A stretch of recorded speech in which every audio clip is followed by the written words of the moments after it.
Genesis 3. The Fall. Now the serpent was more crafty than any other beast of the field that the Lord God had made. He said to the woman, "Did God actually say, 'You shall not eat of any tree in the garden'?"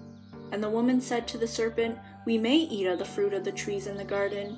But God said, 'You shall not eat of the fruit of the tree that is in the midst of the garden, neither shall you touch it, lest ye die.' But the serpent said to the woman, 'You will not surely die.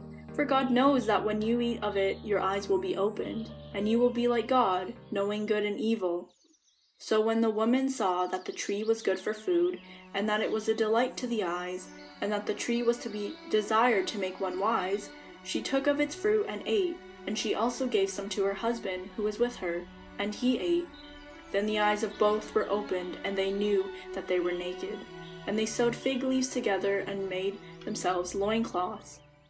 And they heard the sound of the Lord God walking in the garden in the cool of the day, and the man and his wife hid themselves from the presence of the Lord God among the trees of the garden. But the Lord God called to the man and said to him, "Where are you?" And he said, "I heard the sound of you in the garden, and I was afraid, because I was naked, and I hid myself."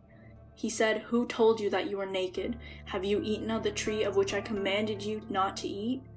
The man said, "The woman whom you gave to be with me, she gave me fruit of the tree, and I ate." Then the Lord God said to the woman, "What is this that you have done?" The woman said, "The serpent deceived me, and I ate."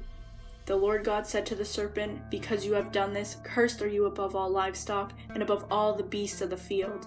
On your belly you shall go, and dust you shall eat all the days of your life. I will put enmity between you and the woman, and between your offspring and her offspring.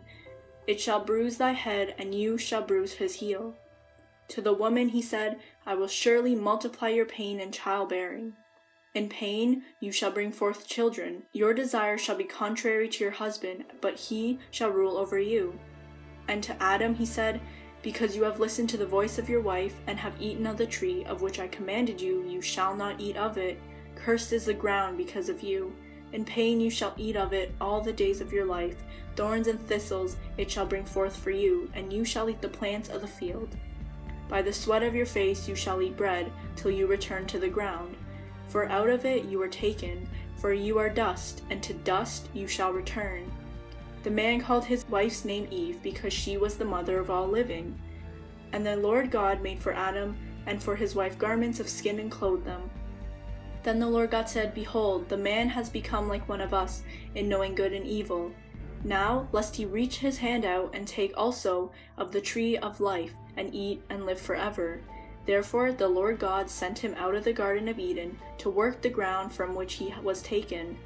He drove out the man, and at the east of the Garden of Eden he placed the cherubim and a flaming sword that turned every way to guard the way to the tree of life.